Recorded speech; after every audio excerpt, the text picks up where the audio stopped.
তাই অবৈধ কোনো জিনিস আপনার ব্যাগে যদি থাকে তাহলে আপনি বর্ডার ক্রস করতে পারবেন না, বরং ওখানে আপনাকে অ্যারেস্ট করা হবে। বাংলাদেশ থেকে আপনারা জানেন ইউজ পরিমাণ লোক চিকিৎসার জন্য এবং ঘোরার জন্য মানুষ কিন্তু ইন্ডিয়া যাচ্ছে। কিন্তু যে পরিমাণ মানুষ চিকিৎসার জন্য এবং ঘোরার জন্য মানুষ যে পরিমাণ ইন্ডিয়া যাচ্ছে, আপনি যদি একবার খেয়াল করেন বর্ডারের দিকে, বর্ডার যে পরিমাণ লোক আপনি যদি দেখেন বাংলাদেশ থেকে কী পরিমাণ লোক ভারতে যাচ্ছে, আপনি অবাক হয়ে যাবেন।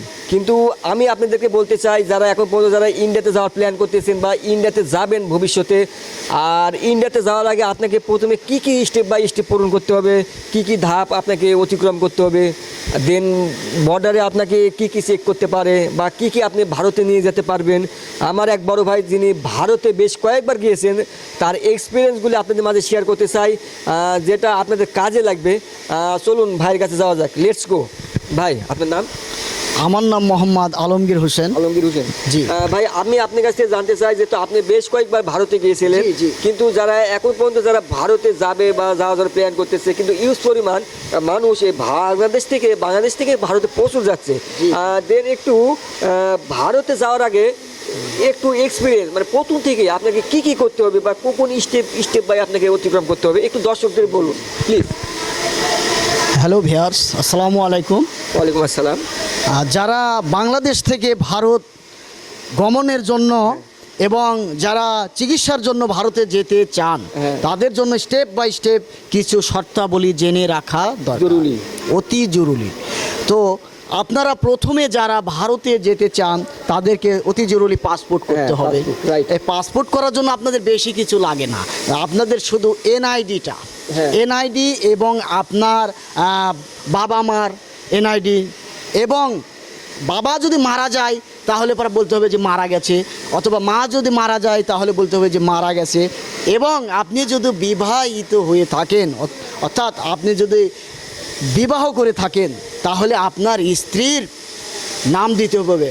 এবং আপনার যে মনে করেন যে ওখানে একটা অভিভাবকের খাতাত আপনার স্ত্রীর নাম দিতে হবে। দিয়ে আপনার পাসপোর্ট হওয়ার পরে পাসপোর্ট ওকে হয়ে গেল, দেন আপনাকে ভিসা করতে হবে। হ্যাঁ, ভিসা করার পরে বাংলাদেশ থেকে কোন বর্ডার গেলে ভালো হবে, দেন বাংলাদেশ থেকে যখন যাবে বা কি কি নিয়ে যেতে পারবে। তো ভিসা করতে কি কি লাগবে এটা জানতে অনেক দর্শক জানে না। তো ভিসার জন্য পাসপোর্টের জন্য আপনার খরচ পড়ে, আপনি নিজ দায়িত্বে যে ছবি আপনি দিয়ে আসেন, আপনি একটু ফর্ম ফিল আপ করে নিলেন, নিজে যায় পাসপোর্ট অফিসে জমা দিয়ে আসলেন, আপনার মাত্র 6050 টাকা খরচ হবে। এতে আপনার 10 বছরের পাসপোর্ট হয়ে যাবে। আর যদি 5 বছরের করেন মাত্র 4200 টাকা খরচ হবে। আর আপনি 4200 টাকা খরচ করাচ্ছে, আপনি আর 2000 টাকা বেশি দিলে আপনার 10 বছরের পাসপোর্ট হয়ে যাবে। ভিসা করার জন্য আপনি যদি মেডিকেল ভিসা লাগান তাহলে আপনার খরচ হবে 1650 টাকা।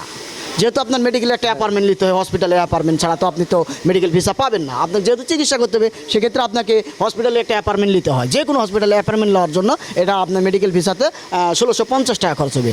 আর আপনি যদি ট্যুরিস্ট ভিসা, এতে মাত্র 800 টাকা লাগে।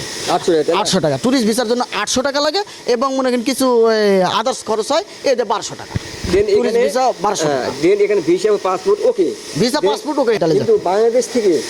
বাংলাদেশ থেকে প্রথমে আপনাকে কি কি সাথে করে নিয়ে যেতে হবে এবং কি কি পারবেন না। জি জি জি জি বলুন। আপনি মনে করেন যে অবৈধ কোনো জিনিস, আপনি মনে করেন চাকু বা লৌহ জাতীয়, আপনার মনে করেন যে জিনিসগুলো আপনার সন্দেহভাজন, আপনার হচ্ছে যে নেশা জাতীয় কোনো জিনিস, এক কথায় অবৈধ কোনো জিনিস আপনার ব্যাগে যদি থাকে তাহলে আপনি বর্ডার ক্রস করতে পারবেন না, বরং ওখানে আপনাকে অ্যারেস্ট করা হবে। আর এমন কোনো বেশি বা আহামরি কোনো জিনিস নয়, আপনি যদি সঠিক এবং আপনি যদি আইনতভাবে ইন্ডিয়ায় প্রবেশ করতে চান, তাহলে আপনার মনে করেন যেগুলো আপনার মনে করেন যে অবৈধ জিনিস না, এগুলো যদি আপনার কাছে না থাকে তো কোনো সমস্যা নাই। শুধু আপনার ট্রাভেল ট্যাক্স, বাংলাদেশ সরকারকে ট্রাভেল ট্যাক্স দিতে হয়। এই ট্রাভেল ট্যাক্সের কাগজটা আপনি নিলেন, 1000 টাকা ট্রাভেল ট্যাক্সের মূল্য হচ্ছে 1000 টাকা। ট্রাভেল ট্যাক্সের কাগজ নিলেন, আর আপনি হচ্ছে যে পাসপোর্ট আর ভিসা তো একই বইয়ে থাকে, আপনার ভিসাটার মেয়াদ আছে কিনা সেটা শুধু দেখবে, এবং আপনার হচ্ছে যে ভিসার মেয়াদ দেখবে আর ট্রাভেল ট্যাক্স দেখবে, আর আপনি হচ্ছেন যে মেডিকেল ভিসা না ট্যুরিস্ট ভিসা এই জিনিসটা তদন্ত করবে, আপনার ইমিগ্রেশন করবে, আপনার ব্যাগটা মনে করেন যে ইমিগ্রেশন ইম্পোর্টের মেশিনের মাধ্যমে আপনার একটু চেক আপ হবে, আপনার বডি চেক আপ হবে, এটা বর্ডারে হবে। আপনি অবৈধ কোনো কিছু যদি না রাখেন তাহলে আপনার যদি কোনো সমস্যা নাই, আপনি অবৈধ কোনো কিছু রাখেননি, আপনি অনায়াসে ইন্ডিয়াতে আপনি প্রবেশ করতে পারবেন, আপনার কোনো টেনশন নাই। যেহেতু আপনি কয়েকবার ভারতে গেছেন, জি, জি। কোন বর্ডারে গেলে ভালো হবে, কোন হ্যাঁ, বর্ডারটা সুন্দর? আমি- অনেক বর্ডার আছে, প্রচুর পরিমাণ জি জি লোক, জি আবার জি কিছু জি কিছু বর্ডারে জি কম জি পরিমাণ লোক। রাইট একটু রাইট দর্শক রাইট, আপনি একবার মূল্যবান কথা তুলে ধরছেন। আমি এর আগে ওই 2022 সালে মার্চ মাসে আমি বেনাপুল বর্ডার দিয়ে একবার আমি হ্যাঁ মনে করেন ইন্ডিয়াতে প্রবেশ করছি, আবার ওই 22 সালের মার্চ মাসের ওই শেষের দিকে আমি ওই বেনাপুল বর্ডার দিয়ে আবার বাংলাদেশে আমি আবার রিটার্ন হয়েছি। তবে আমি দেখছি যাওয়ার সময় অনেক ভিড়, আসার সময় অনেক ভিড়, প্রচুর ভিড়, প্রচুর ভিড়, আপনার ধৈর্যের বাহির হয়ে যাবে। আবার 22 সালের অক্টোবরে আবার গেলাম, বেনাপুল বর্ডার দিয়ে গেলাম, এত পরিমাণে ভিড়, বাইর হয়ে আসার সময় মনে করেন যে একই পরিমাণে ভিড়। তো বেনাপুল বর্ডারে একটু এটা যেহেতু ইন্টারন্যাশনাল বর্ডার, এই বর্ডারে প্রচণ্ড ভিড় হয়, আপনার অনেক কষ্ট করতে হয়, তবে সিরিয়াস রুগীদের জন্য বেনাপুল বর্ডার একটু কষ্টদায়ক। তো আমি পরবর্তীতে আমি বেঙ্গালুরু গেলাম এই তো জুন মাসে, এই আপডেট জুন মাসে মানে কয়েকদিন হলো আমি রিটার্ন হয়েছি, জুলাই মাসের কয়েক তারিখে আমি রিটার্ন হয়েছি। তো মনে করেন যে আপনি এই যে গেদে বর্ডার, হ্যাঁ ইন্ডিয়ান গেদে বর্ডার আর বাংলাদেশকে বলা হয় দর্শনা বর্ডার, এই বাংলাদেশ দর্শনা আর ইন্ডিয়ান গেদে, এই গেদে বর্ডার দিয়ে আপনি যদি ইন্ডিয়াতে প্রবেশ করেন তাহলে কোনো ভিড় নাই, এখানে কোনো ভিড় নাই, এখানে আপনার মনে কোনো কষ্ট নাই, পেরেশান নাই। এখানে পুলিশ ইমিগ্রেশনটা হয়, অবশ্যই ইমিগ্রেশনটা হবে, ইমিগ্রেশন ছাড়া তো আপনাকে ইন্ডিয়াতে ঢুকতে দিবে না, অবশ্যই ইমিগ্রেশন হবে। তবে আপনার কাছে যদি কোনো অবৈধ জিনিস না থাকে কোনো সমস্যা নাই, এই গেদে বর্ডার দিয়ে আপনার মনে কোনো ভিড় নাই, খুবই ভালো, খুবই আরাম সাজতে। এখানকার যারা বর্ডারে বিজিবি আছে এনারা খুব নম্র ভদ্র এবং আপনার প্রতি ভালোবাসা দিয়ে সব কিছু পার করবে। তবে আপনি যদি অবৈধ কোনো কিছু রাখেন তখন আর ভালোবাসাটা থাকবে না। এই নাচে এখানে খুবই ভালো।